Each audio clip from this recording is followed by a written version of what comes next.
সেটা আমি কিনে দেবো। আমরা সবসময় এটাই রাখবো ইনশাল্লাহ। কেমন লাগছে? অনেকদিন পর দেখা গেল, এটা প্রথম কথাই ভুল, কারণ আমি প্রায় প্রায় আসি। আমি 1 মাস আগেও এসেছি, তার আগে 2 মাস আগে আসছি। আমি সব থেকে বেশি আসি আমেরিকা থেকে, এবং আসলেই একটিবার আমার এই জায়গা যেখানে আমাকে পরিচয় পৃথিবী জুড়ে যেটা পরিচয় আমি পেয়েছি এই ফিল্মের মাধ্যমে, সেখানে আসতেই হবে আমাকে। আমি তো আমল শরীফ হয়েছি কী জন্যে?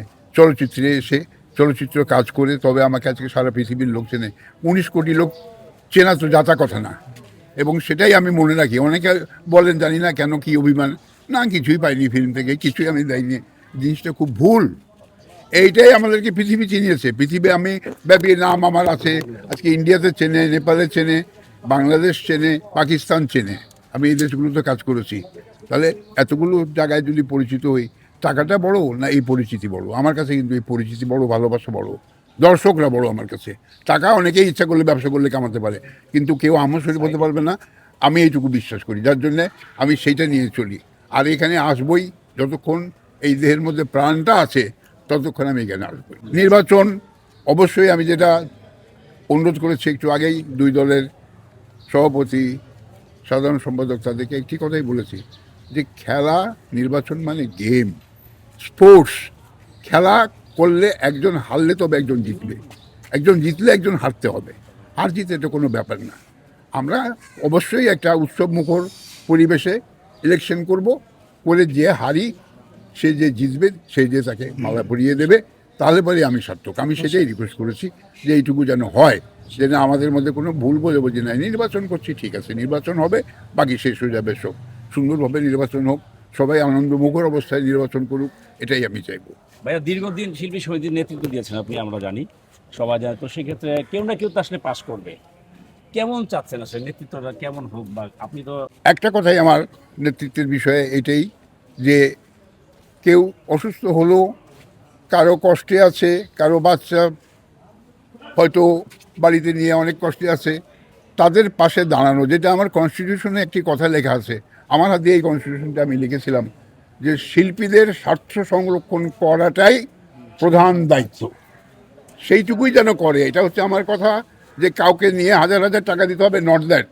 একটি লোক যদি অসুস্থ হয়, তার ছেলে মেয়ে যদি অসুস্থ হয়, কিছু ফলমূল কিনে নিয়ে 5-10 হাজার টাকা নিয়ে যদি তার পাশে দাঁড়ানো যায়, যে ভাই আল্লাহ আপনাকে ভালো করে দেবে, আমরা আশেপাশে চিন্তা করবেন না কোনো, সব ঠিক হয়ে যাবে, তাহলে কিন্তু সে রাতারাতি আমি জানি অবশ্যই ঠিক হয়ে যাবে, অবশ্যই। শুধু এইটুকু করবে। আমার কথা হচ্ছে যে এইটাই, যে যারা আমাদের সমিতিতে আছে তাদেরকে যেন এই দেখভালটুকু করা হয়, তাদের সন্তানদেরকে যেন দেখভাল করা হয়। কেউ অসুস্থ হয়ে গেলে পাশে যেয়ে দাঁড়ানো, তাকে একটু আশ্বস্ত করা, যতটুকু। হয়তো টাকাটা, আমি মূল কথা বারবার বলবো, টাকাটা মূল কথা নয়। টাকার থেকে বড় কথা একটু পাশে যেয়ে দাঁড়ানো, তার পিঠে হাত দিয়ে বলা যে আমরা আছি, আপনাদের কোনো অসুবিধা হবে না, ইনশাল্লাহ আমরা দেখবো আপনাকে। তো এইটুকুই চাই, যেন এইটুকু সবসময় করে। যারাই নেতৃত্ব দিতে আসবে তাদেরকে আমি অনুরোধ করবো যে এটুকু যেন তারা করে, শিল্পীদের যেন দেখে, এবং শিল্পীদের মধ্যে দিনে দিনে তারা যেন একটা সৌহার্দ্যপূর্ণ সম্পর্ক গড়ে তুলতে পারে। কেমন হলো আপনি? অবশ্যই অবশ্যই যোগ্যতা তাদের আছে, নিশ্চয়ই। তার উপরে তারা এত বড় দায়িত্ব নিতে যাচ্ছে কেন? আমার চোখেও তারা যোগ্য প্রার্থী।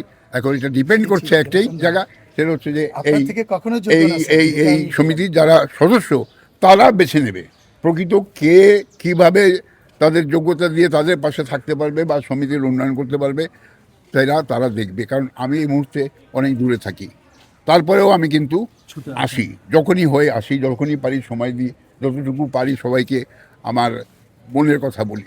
আমার মনের কথা একটাই, যে শিল্পীরা আমরা চেষ্টা করব আমার এই সমিতিটাকে বাঁচিয়ে রাখতে। তাকে ছবি নাই, দ্যাট ইজ ডিফারেন্ট ব্যাপার, ডিফারেন্ট ইস্যু। ব্যবসা নাই, সেটা একটা আলাদা কথা।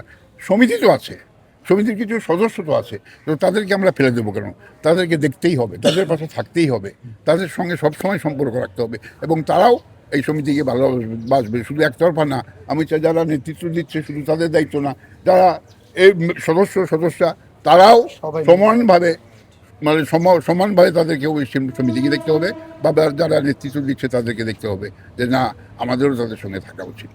অবশ্যই আমি আশা করি যে নিশ্চয়ই সুন্দরভাবে নির্বাচন অবশ্যই হবে। আমি অবশ্যই, পাশে 2জন ক্যান্ডিডেট এখানে আছে, আমার সভাপতি এবং সেক্রেটারি, তাদেরকে আমি এখনই রিকোয়েস্ট করেছি, আলাদাভাবে রিকোয়েস্ট করেছি। তারাও, অন্য প্রার্থীরাও ছিল, তাদেরকেও বলেছি যে নির্বাচন সুন্দরভাবে হোক, নির্বাচনে যেই জিতুক হারুক, যে হেরে যাবে সে যেন যে জিতেছে তার গলায় যেন মালাটা পরিয়ে দেয়। এটা আমার একটা অনুরোধ করে গেছি আমি দেখতে চাই যে হ্যাঁ যে হেরে গেছে সে মালাটা পরিয়ে দেবে যে জিতেছে তাকে। ইনশাআল্লাহ, মালা একটা আমরা সবসময়- মালা একটা যে কেনার দায়িত্ব সেটা আমি কিনে দেবো। না না না আমরা সবসময় এটাই রাখবো ইনশাল্লাহ। হ্যাঁ, আপনি যে আমার কথাটা আমার কাছে লাগছে। আবদার করছেন আমরা শেষ পর্যন্ত চেষ্টা করে যাব। আমার প্রেসিডেন্ট এখানে আছে, আমি সহ আমার টোটাল 21 জন, আমরা সর্বোচ্চ সহনশীলতার মাধ্যমে চেষ্টা করব আপনার কথা রাখার জন্য। Thank you so much. আমি খুব খুশি, আমি চাই যে এটা যেন হয়। আর আমাকে তোমরা যখন যেভাবে চাও, যারাই নির্বাচিত হও আজকে, তোমরাই হও বা তারাই হোক, আমাকে তোমরা যদি চাও প্রকৃতপক্ষে যে না শরীফ ভাই আমাদের সমিতিকে ভালোবাসে, সমিতি আমাদের সঙ্গে থাকতে চাই শরীফ ভাই, আমি সবসময় তোমাদের জন্য আছি। অবশ্যই। আমার যেটুকু করার আমি অবশ্যই You are করবো, praised, sir. যতক্ষণ Praised. বেঁচে আছি। সবাই ভালো থাকো, সুন্দর থাকো, সুন্দরভাবে নির্বাচন হোক, এটাই আমার কাম্য। আসসালামু আলাইকুম।